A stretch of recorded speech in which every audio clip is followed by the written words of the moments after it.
إن ربك يعلم أنك تقوم أدنى من ثلثي الليل ونصفه وثلثه وطائفة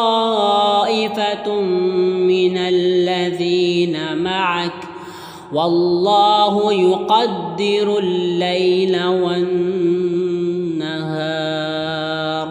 علم أن لن تحصوه فتاب عليكم فاقرؤوا ما تيسر من القرآن علم أن سيكون منكم مرضى وآخرون يضربون في الأرض يبتغون من فضل الله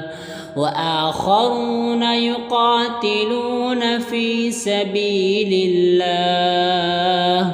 فاقرؤوا ما تيسر منه وأقيموا الصلاة وآتوا الزكاة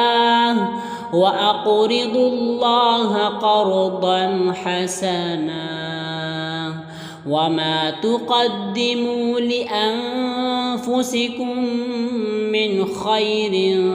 تجدوه عند الله هو خيرا وأعظم أجرا واستغفروا الله إن الله غفور رحيم.